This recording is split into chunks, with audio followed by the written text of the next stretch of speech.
منیب اختر یا جسٹس مظہر علی اکبر نقوی یا جسٹس عائشہ ملک کو ہی شامل کرتے ہیں، ان ججز کو شامل نہیں کرتے جو سینئر ججز ہیں، یا پھر ان ججز کو شامل نہیں کرتے جو اس وقت بظاہر جسٹس قاضی فائز عیسیٰ کی حمایت میں ہے یا ان کے کیمپ میں ہے یا چیف جسٹس کے مخالف کیمپ میں ہے۔ مخالف کیمپ بار بار ہم یہ بات دہرا رہے ہیں یا حمایتی کیمپ کی بات کر رہے ہیں، اس کی سب سے بڑی ریزن یا وجہ ہمیں ججز صاحبان نے خود پرووائڈ کی ہے، جو ان کے نوٹس ہمارے سامنے آئے ہیں، جو فیصلے آئے ہیں، جو حال ہی میں کمرہ عدالت نمبر 1 کے اندر ججز کے درمیان جو اختلافات ہمیں کھل کر سامنے آتے نظر آئے ہیں، ہم اس کی بیس پر یہ ان اختلافات کی بات کر رہے ہیں، اور کچھ ہماری اپنی انفارمیشن ہے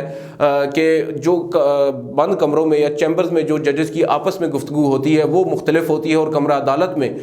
جو چیزیں ہیں اب ان کو مختلف ظاہر کرنے کی کوشش کی جا رہی ہے۔ مگر اس تمام تر ضمن میں اب ایک بات تو قابل غور ہے کہ شاید چیف جسٹس جو ہیں وہ اب چیزوں کو وائزلی لے رہے ہیں، اور وہ یہ سمجھتے ہیں اور وہ چاہتے ہیں کہ تمام تر جو معاملات ہیں وہ خوش اسلوبی سے حل ہو جائیں۔ وہ اپنے ہاؤس کو بھی ان آرڈر کرنے کی کوشش کر رہے ہیں، اپنے ساتھی ججز کو بھی انگیج کرنے کی کوشش کر رہے ہیں، جو کہ ایک پازیٹیو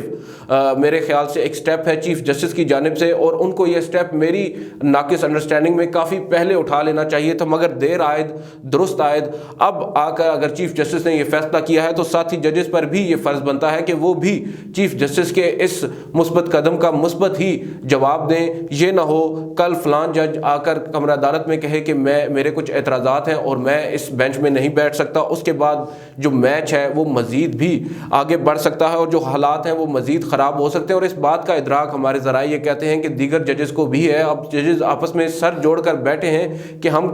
کس طرح اس تمام تر سینیریو کو سارٹ آؤٹ کریں، جو کرائسس ایک دفعہ پیدا ہو چکا ہے، اس کو ختم کرنے کے لیے اب تمام ججز کوشاں ہیں۔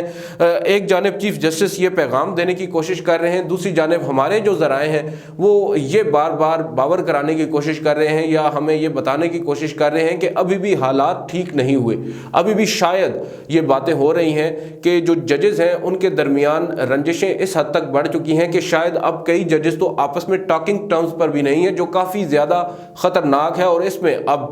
جو چیف جسٹس ہیں ان کا کردار کافی زیادہ کلیدی ہے۔ دوسری جانب حکومت، جو ہم نے آپ کو شروع میں بتایا کہ بظاہر اب نظر یہ آ رہا ہے، کچھ سورسز یہ بات بھی کر رہے ہیں کہ شاید جو حکومت ہے اس نے بیک ڈور رابطے شروع کیے ہیں چیف جسٹس آف پاکستان کے ساتھ، اور ایک دو ایسے لوگ ہیں جن کو میں بھی پرسنلی جانتا ہوں جو اب پیغام رساں کا کردار ادا کر رہے ہیں، اور شاید چیف جسٹس نے کافی پازیٹیو پیغام بھی حکومت کو بھیجا ہے، اور وہ اب ولنگ ہے جو یہ تمام تر کرائسس ہے اس کو سارٹ آؤٹ کرنے کے لیے، اور شاید اسی پر اب حکومت بھی ایک مثبت رد عمل دینے جا رہی ہے۔ کل کی جو میٹنگ ہے وہ اس کی سگنیفیکنس بہت زیادہ ہے، بتایا یہی جا رہا ہے کہ شاید کل کی اس میٹنگ میں جو ہے وہ یک نکاتی یا پھر دو نکاتی ایجنڈا ہوگا۔ ایک نکتہ تو ہوگا یا وہ ہوگا چیف جسٹس یا جو عدلیہ کے ساتھ ہنگامہ آرائی کی صورتحال اس وقت پیدا ہو چکی ہے، حکومت اور عدلیہ کے درمیان جو ہنگامہ آرائی جاری ہے اس کو کیسے ختم کیا جائے، اور اس کو ختم کرنے کے لیے شاید ایک مثبت پیغام کل کی کیبنٹ میٹنگ میں آ سکتا ہے۔ اور دوسرا جو سب سے امپورٹنٹ چیز ہے وہ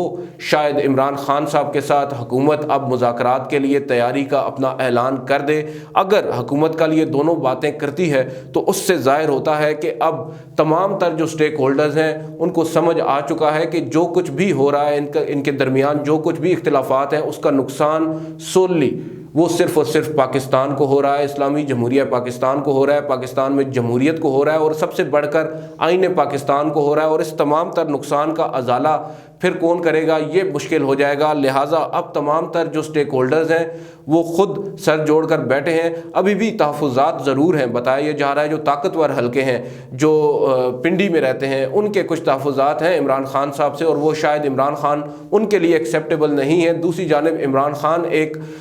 تلخ حقیقت ہے اس وقت، جو مقبول ترین سیاسی رہنما ہیں پاکستان کے، ان کو آپ کسی بھی طرح بلیک آؤٹ نہیں کر سکتے، ان کو الگ نہیں کر سکتے۔ اگر آپ نے آگے چلنا ہے تو آپ نے عمران خان کو ساتھ لے کر چلنا ہے۔ اور انتخابات کی جہاں تک بات ہے، اب خبریں یہ آ رہی ہیں کہ شاید حکومت پاکستان تحریک انصاف کے سامنے یہ پروپوزل رکھ دے کہ انتخابات جو ہیں وہ اکٹھا کرائے جائیں، مگر یہ دیکھنا ہوگا کہ کیا عمران خان یا پاکستان تحریک انصاف ایک ساتھ انتخابات پر تیار ہوگی، اور اگر وہ ہوگی تو کب ہوگی؟ حکومت تو ابھی نہیں چاہتی انتخابات ہونا، حکومت تو چاہے گی کہ 3-4 ماہ مزید ان کو مل جائیں اور اس کے بعد ہی انتخابات ہوں، مگر بظاہر نظر آ رہا ہے کہ عمران خان اس معاملے پر لچک نہیں دکھائیں گے۔ اگر وہ دونوں جو تمام تر انتخابات ہیں ایک ساتھ کرانے پر رضامند ہو بھی جائیں تو عمران خان کا اصرار یہ ضرور ہوگا کہ انتخابات جلد از جلد کرائے جائیں۔